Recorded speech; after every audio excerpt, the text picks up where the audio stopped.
Hey guys, I welcome you all to my channel SSC smart classes. तो बहुत बहुत स्वागत है आपका हमारे इस यूट्यूब चैनल में। मैं आपको हिस्ट्री पढ़ा रहा था और हिस्ट्री में मैंने अभी तक आपको 38 लेक्चर कंप्लीट करवा दिए हैं। 38 लेक्चर बहुत ही बेस्ट तरीके से मैंने आपको करवाए हैं। If you haven't watch those videos you can check in my description and go to the playlist and watch those lectures. पूरी की पूरी हिस्ट्री मैंने आपको स्टोरी वाइज बताई हुई है, फैक्ट वाइज हिस्ट्री मैंने नहीं बताई आपको, और जो चीज़ मैं बोलता हूँ वो लिखी भी हुई है। ये लंबे लंबे लेक्चर्स आप स्किप कर सकते हैं अगर आपकी पीडीएफ भी लें, क्योंकि पीडीएफ में भी मैंने सारी चीज़ें वो डिटेल में लिखी हुई हैं। जो जो स्टोरी का माध्यम बनेंगी वो सारी चीज़ें इसमें लिखी हुई हैं। तो लास्ट लेक्चर्स में मैंने आपको बताया था 1917 की बात, जब गांधी जी आए थे और फिर उसने मतलब साउथ अफ्रीका से ये लौटे थे अपनी बैरिस्टर की पढ़ाई कंप्लीट करके, वकालत करके। तो फिर उन्होंने 3 आंदोलन जो है वो आते ही प्रारंभ कर दिए। पहला जो आंदोलन है वो बिहार के चंपारण ज़िले में नील की खेती के विरोध में इन्होंने किया था। जो दूसरा आंदोलन है वो गुजरात के खेड़ा ज़िले में कर नहीं आंदोलन, ठीक है। और तीसरा है आपका मतलब कर नहीं देंगे हम, और तीसरा है इसने अहमदाबाद में इन्होंने मज़दूरों के साथ जो है वो भूख हड़ताल करके ये आंदोलन अहमदाबाद में किया था।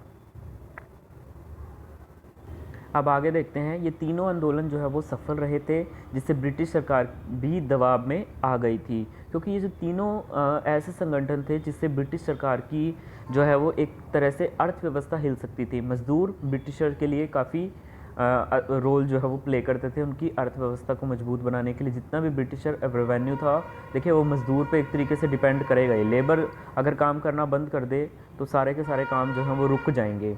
इसी तरह से किसानों का भी यही था कि वो जो खेती करते थे, ठीक है, खाद्यान्न उत्पन्न करते थे, उससे ब्रिटिशर को कितना फ़ायदा होता था।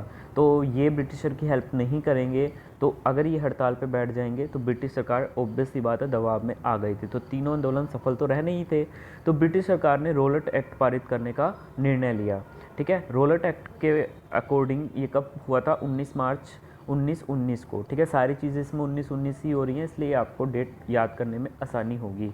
तो ये जो रोलट एक्ट 1919 वाला है, ये बहुत ही इंपॉर्टेंट एक्ट है, एग्ज़ाम में क्वेश्चन पूछ लिया जाता है इससे। तो इसके तहत क्या हुआ था कि किसी भी व्यक्ति को वो लोग शक के आधार पर बिना किसी जांच पड़ताल के जेल में डाल सकते थे, बिना किसी, और वो कोई मतलब मुकदमा भी नहीं दायर कर सकता था, और उनको शक के आधार पर जेल में डाल दिया जाता था। तो भारतीय लोगों को तो ये चीज़ रास नहीं आनी थी, तो उन्होंने इसका बहुत विरोध किया, व्यापक तरीके पर इसका विरोध किया। और अलीपुर बम कांड में सैफुद्दीन किचलू को गिरफ्तार जो है वो कर लिया। वह इसकी गिरफ्तारी पर पूरे भारत में व्यापक तरीके से विरोध हुआ, ठीक है। तो थोड़ा सा मैं सैफुद्दीन किचलू के बारे में बता देता हूँ। ये एक स्वतंत्रता सेनानी, वकील व भारतीय राष्ट्रवादी मुस्लिम नेता थे। इनका जन्म पंजाब के अमृतसर में 15 जनवरी 1888 में हुआ था। ये उच्च शिक्षा के लिए विदेश चले गए थे और कैम्ब्रिज विद्यालय से इन्होंने स्नातन की डिग्री, लंदन से बार एट लॉ की डिग्री तथा जर्मनी से पीएचडी की डिग्री जो है वो उपाधि प्राप्त करने के उपरांत सन 1915 में भारत में वापस लौटे थे। यूरोप से वापस लौटने पर इन्होंने अमृतसर में वकालत का अभ्यास जो है वो प्रैक्टिस शुरू कर दी थी। इन्होंने अमृतसर की नगर निगम समिति का सदस्य बनाया गया था, तथा इन्होंने पंजाब में राष्ट्रीय कांग्रेस का आयोजन किया था, भारतीय राष्ट्रीय कांग्रेस का। सन 1919 में सैफुद्दीन किचली ने पंजाब में एंट्री जो थी राष्ट्र एक्ट आंदोलन की अगुवाई की, ठीक है, एंट्री राष्ट्र एक्ट आंदोलन की। उन्होंने खिलाफत और असहयोग आंदोलन में सक्रिय रूप में भाग लिया और जेल गए। रिहाई के पश्चात उन्हें ऑल इंडिया खिलाफत कमेटी का अध्यक्ष चुना गया। सन 1924 में किचलू को कांग्रेस का महासचिव जो है वो चुना गया। सन 1929 में जब जवाहरलाल नेहरू के नेतृत्व में पूर्ण स्वराज्य का प्रस्ताव जो है वो पारित किया गया, तो उस समय इन्हें कांग्रेस की लाहौर समिति का सभापति भी बनाया गया। ये विभाजन से पूर्णतः खिलाफ थे, ठीक है। तो ये थोड़ा सा सैफुद्दीन किचली के बारे में आपको बता रहा हूँ, ठीक है। ये असल में इतना डिटेल में जानने की ज़रूरत नहीं है, बस आपको इतना पता होना चाहिए कि ये एक चेहरा जो मैंने आपको बताया है एक्चुअल में है कौन, ठीक है। तो ये एक स्वतंत्रता सेनानी थे, वकील थे, ठीक है। बैरिस्टर की पढ़ाई भी इन्होंने की थी और अमृतसर में ये प्रैक्टिस जो है वो शुरू कर रहे थे यूरोप से वापस लौटने के बाद। तो आगे देखिए, 9 अप्रैल 1919 को अमृतसर के लोगों ने एक जुलूस जो है वो ले लिया था। ब्रिटिश सरकार ने डॉक्टर किचलू और डॉक्टर सत्यपाल की गिरफ्तारी का आदेश दिया था।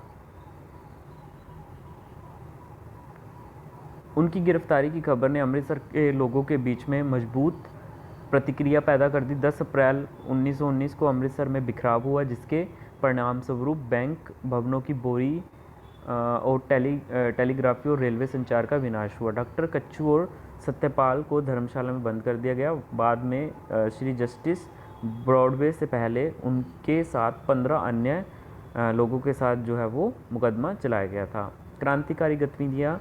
ब्रिटिश सरकार भारत में ब्रिटिश हुकूमत ने 13 अप्रैल 1919 में क्रांतिकारी गतिविधियों पर रोक लगाने के लिए रोलट एक्ट लेकर आने का फैसला किया। इस एक्ट के मुताबिक ब्रिटिश सरकार के पास शक्ति थी कि वह बिना किसी ट्रायल चलाए किसी भी संदिग्ध को गिरफ्तार कर सकती थी या उसे जेल में डाल सकती थी। रोलट एक्ट के तहत पंजाब में 2 मशहूर नेताओं डॉक्टर सत्यपाल और डॉक्टर सैफुद्दीन किचली को गिरफ्तार कर लिया गया।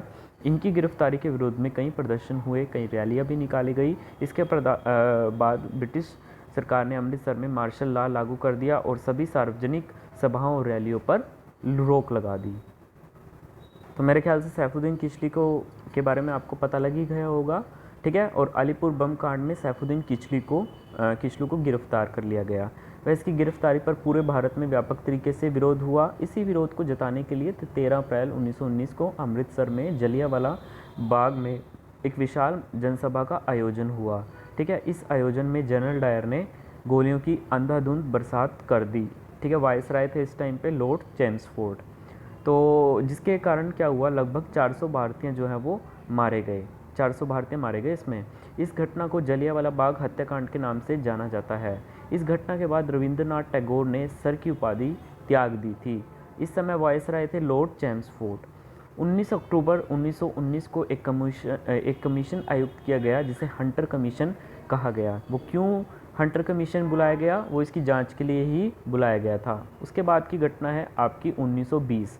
तो 1 अगस्त 1920 ये डेट बहुत ही ज़्यादा आपकी इम्पोर्टेंट है। तो इस डेट को क्या हुआ था, महात्मा गांधी जी ने असहयोग आंदोलन प्रारंभ किया, ठीक है। असहयोग आंदोलन में मतलब ब्रिटिशर की वो किसी भी तरह से जो है वो हेल्प नहीं करेंगे, चाहे वो सेना हो, चाहे वो किसान हो, आम आदमी हो, तो हर तरीके से उनको किसी भी कार्य में सहयोग नहीं देना था। ये महात्मा गांधी जी ने आंदोलन प्रारंभ किया था।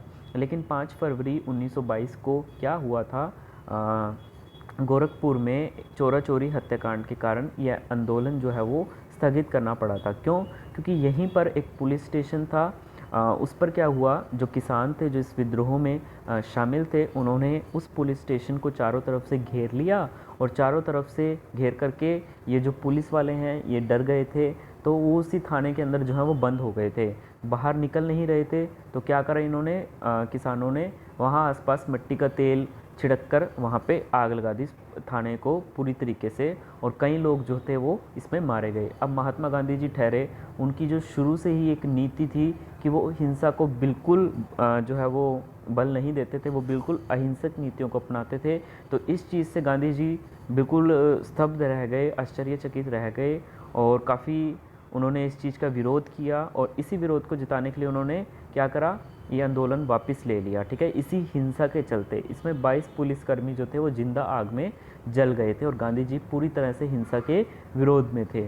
तो 1923 की घटना मैं बताता हूँ। 1923 में हुआ क्या था, इलाहाबाद में मोतीलाल नेहरू व चित्तरंजन दास जो थे, इन्होंने मिलकर के, ये सारे जितने भी लीडर बता रहा हूँ मैं, ये फ्रीडम फाइटर ही थे, देश के लिए लड़ते ही थे, ठीक है। तो इसलिए इनके नाम आते रहते हैं, इनकी जीवनियाँ याद करने की आपको ज़रूरत नहीं है, और इतना एग्ज़ाम में पूछा भी नहीं जाता।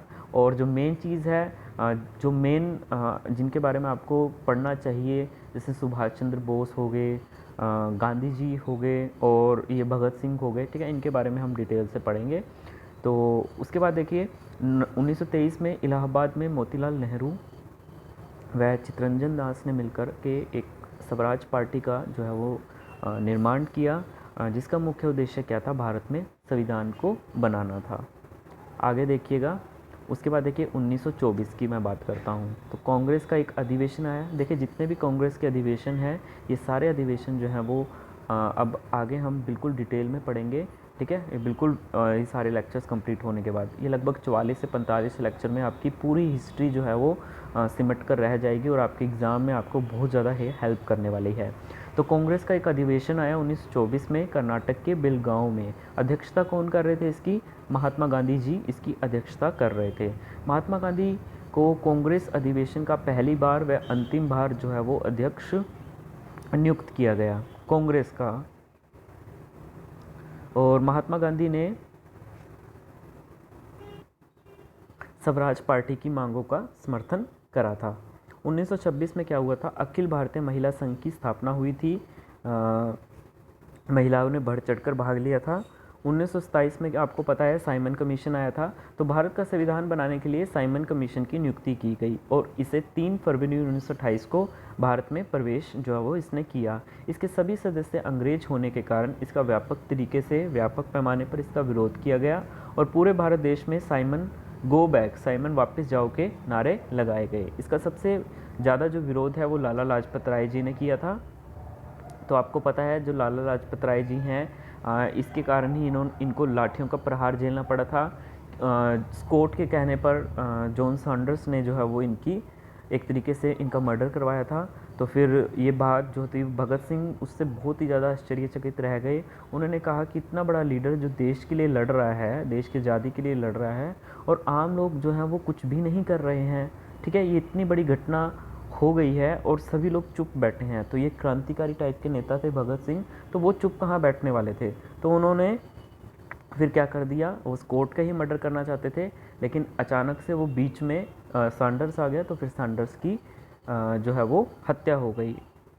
उसके बाद देखिए तो लाला लाजपत राय को लाठियों का प्रहार झेलना पड़ता जिससे उसकी मौत हो गई। आगे देखिए 1927 में बटलर कमेटी बनी थी। इस बटलर कमेटी का जो मुख्य उद्देश्य था सरकार व राज्यों के बीच में संबंधों में सुधार करना था। 1928 में जब भारत में साइमन गो बैक के नारे लग रहे थे तब ब्रिटिश सरकार ने भारतीयों को संविधान बनाने की चुनौती दे दी। तो भारतीयों ने इसको एक्सेप्ट करा इस चुनौती को, व भारतीयों ने एक समिति बनाई व कुछ सम्मेलन भी आयोजित किए। इस सम्मेलन की अध्यक्षता कौन कर रहे थे, मोतीलाल नेहरू ने करी थी व उन्होंने एक 7 सदस्यीय टीम बनाई थी और उन्होंने संविधान के सिद्धांतों का निर्धारण भी किया था कि किस प्रिंसिपल को अडोप्ट किया जाना चाहिए। तो वह फिर अपनी एक रिपोर्ट बनाई जिसे नेहरू रिपोर्ट बोला गया और इसकी अध्यक्षता जो है वो अंसारी व मोतीलाल नेहरू ने की थी।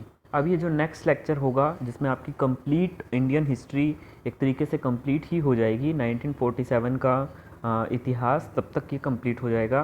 तो ये वीडियो आपको अच्छी लगी हो तो इस वीडियो को ज़्यादा से ज़्यादा शेयर करिए, लाइक करिए, सब्सक्राइब करिए। धन्यवाद।